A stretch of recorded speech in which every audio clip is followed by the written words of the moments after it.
Welcome. I've got Heather Campbell coming on with me here in just a second. We're going to talk about building family relationships around the family meal. And we're especially going to address some of the unique concerns that we have when we have a spouse who's in the military and maybe they're not there, or they work long hours, or they're doing shift work. So let me see if I can get her on. Let me tell everybody a little bit about how I know you and a little bit about you. So first of all, Heather and I met at a conference several years ago. Was that in 21? I think so. Yeah, 21 or 22. Yeah, it's been a while. Yes. So Heather is also an Air Force spouse like me. She has 3 kids, and she is also a registered dietitian.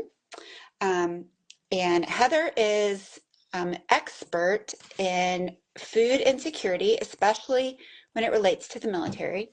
But I did not invite her to talk on that today. In fact, maybe I can have her back and she can talk about that. But I invited her today to talk to us a little bit about her passion for encouraging people to build relationships around the family meal. But Heather and I had a little chat before the chat. We did. And she was telling me about just one of her famous quotes.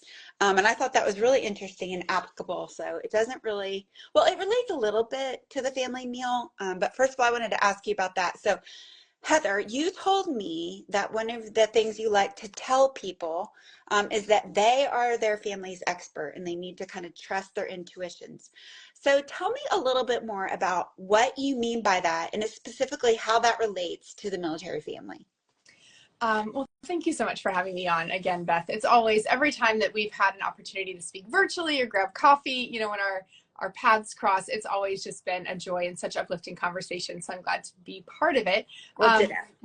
When we talk about being the expert in your family, that comes from my days in graduate school as a new dietitian and learning with our provider team. I was working with very specific populations that needed a lot of medical support, respiratory, nutrition, all of these things, right? And so we would tell the families frequently, hey, Beth, you're the expert on your kids. You know what their normal breathing, their normal eating, like, all of these intricacies about your kid that we don't have access to, right? So we would tell our patients, parents, trust your gut. If something's going on, like, trust your gut, you're the expert. And the way that that relates to our non-medically complex kids is knowing that as the parent, especially, as a person of faith, my job is to know my children better. The only person who should know my kids better than me is God, right? Like, I should know their needs, their wants, their desires, their fears better than anybody. So when we're looking for support or we're looking for advice on our budgets, on going back to work, if we're looking for family meals, you have to sort of take all of those different things in and then use the pieces that work for your family, because only you understand your specific dynamic. For example, a lot of military families can have a second income and can work very easily. We are heading into our 3rd move in 3 years. We anticipate moving next summer. That'll be 4 moves in 4 years. That's a lot. So my role within my family and how I protect that space around my family is different than maybe if we had been settled for a while, right? Right. And that comes from me being the expert in each of my children, the expert in how we care for our marriage intentionally and how we parent our children intentionally. And when it comes to making any sort of decision about your family, you have the freedom and the confidence to realize that, hey, Beth, nobody knows your crew, like you do. Yeah, Have some confidence in recognizing that. Yeah, and I love that. And I think we need that confidence to say, we know them better. Like, we don't have to always go to all these other outside sources. And just because what's working for Heather Campbell works for Heather Campbell, that doesn't mean it has to work for me. Right. Right? Our situations are different and unique. And one of the, I like to say, opportunities we get as a military family is that we have to constantly be recreating the wheel and reassessing, because our life is in constant flux. And if it makes you feel better, Heather, we did that many moves in that amount of time as well. So you made it. You made it to the other side. Everybody's productive and safe. God had me on the move very frequently, plan, and I think it was to teach me to rely on him, because that's the only thing, that was remaining consistent. Okay, so I want to move on to something I know you're really passionate about, which is building family relationships around the family meal. So my first question for you is that practical anymore? And especially, how does this work in a home where you have a husband who's serving in the military, has to work long hours, or even like is in command, which means they're really not home a lot. Yeah. How do you make that work? Well, I think it goes back to knowing your family the best, right? And being the expert in your family. So, you might have a spouse who's working a swing shift or has a high TDY tempo or kids with sports or whatever. And so recognizing that when we're talking about family meals or you think about family dinners, one, we have to get rid of that like beautiful Norman Rockwell painting of like the perfect meal and the kids well behaved and everything looks clean and tidy. Also, if your home is like that for dinner, like please invite me because I want to experience that. And, like that sounds so lovely. But knowing that real life is a lot messier and a lot more fluid than that. So maybe for your family, you're in a season where Sunday brunch, maybe our church in Alaska didn't start until 11. So that particular season, we had a later start on Sunday. So we really enjoyed a slow pace on Sunday mornings. Just recognizing those pockets of that regular rhythm of life of we're regularly eating, whether we're eating drive-through, we're eating at the ballpark, we're eating at home.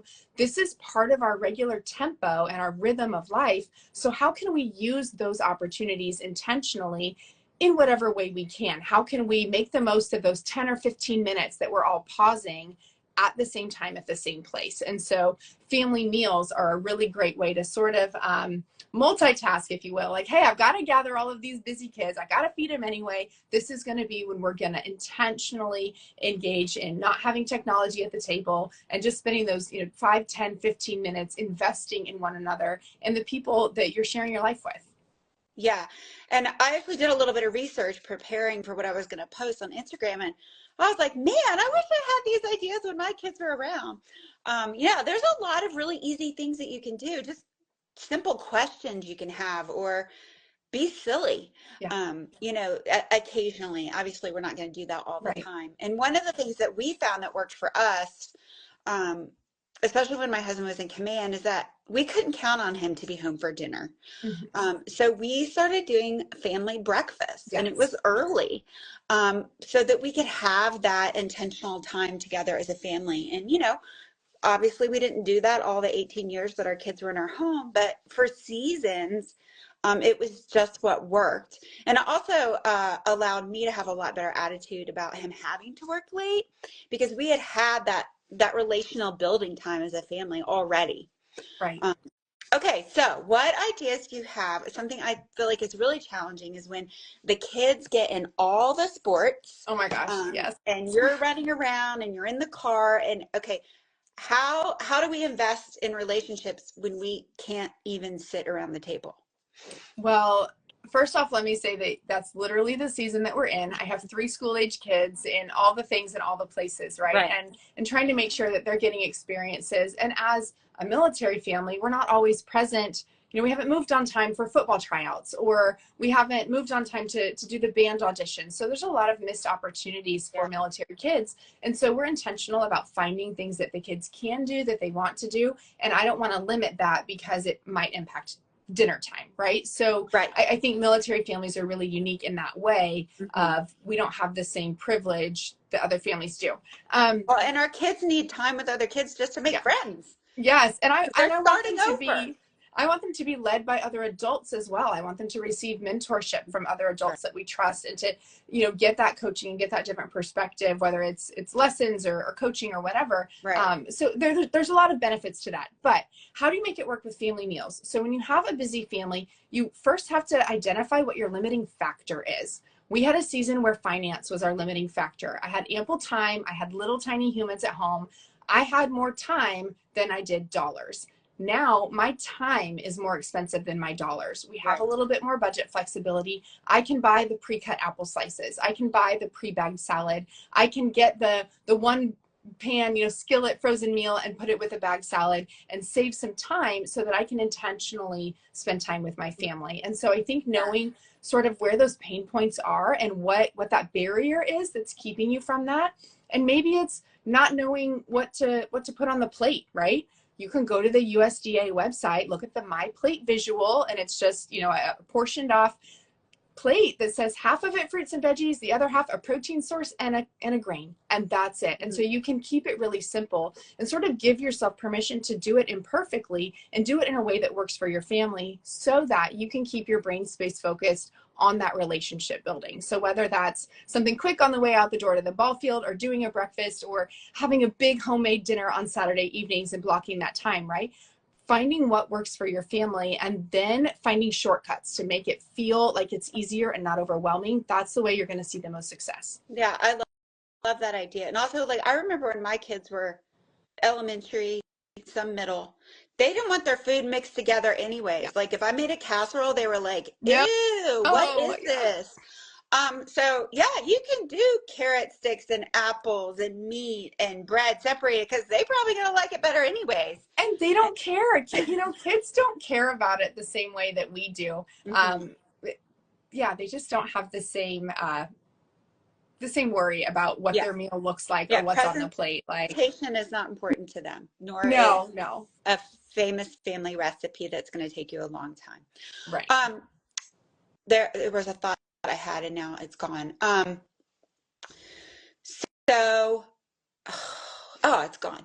Oh well. What other what tips do you have on how to? Okay, I know what I was going to say. I also think I want to encourage people to start small. Okay, right now, if you're not eating at all together and everybody has their device, start small.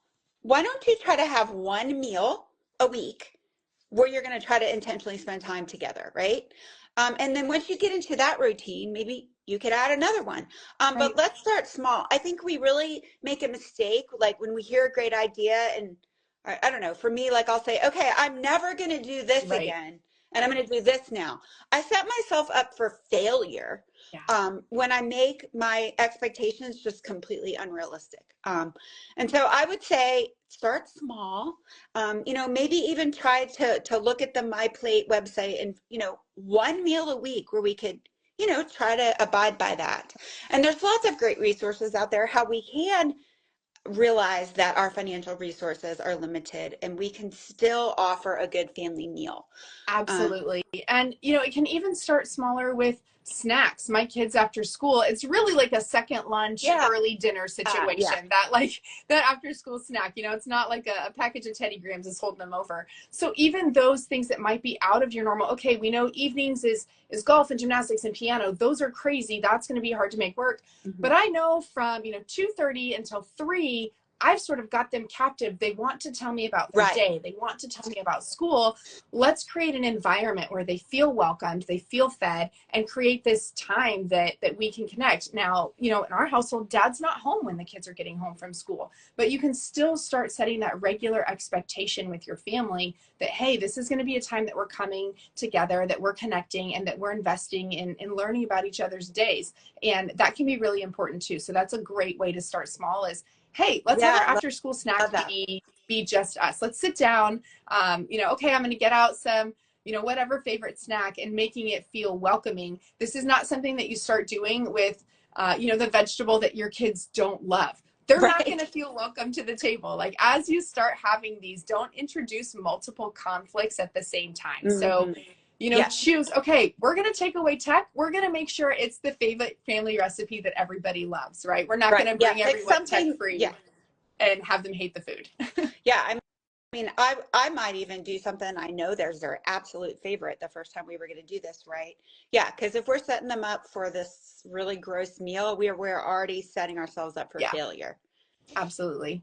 Yeah. Well, this was great information, Heather. Really appreciate it. And I think I would love to have you on again to talk about food insecurity because I know that's one of your specialties. It is. I love helping different families find ways to get back to the table so that they can be building relationship with one another. And we know that we have a lot of families, especially in my community in the military, that are having trouble even getting to the table. So there's lots of things I've learned, lots of tips I would love to give for that. But, for the general population, finding that way to connect and build relationship with your significant other, with your partner, with your children. If you have multiple generations in your household, finding that way to build strong relationships at home when our life feels like it's in flux so much. It's so, so important. It can go so far for the well-being of your family. Yeah, All right, I want to encourage you guys to follow Heather. She goes by Glory Nutrition. Am I saying that right? You are, yeah, Okay, Glory Nutrition. great. And I really appreciate you giving the time just to invest in the military families I'm trying to encourage along the way because I know it's hard. It So I is. really appreciate you, Heather, and I will share this and I'll tag you so you'll be able to share on your social as well. Thanks so much. All right, thanks so much. Talk soon. Bye. Bye.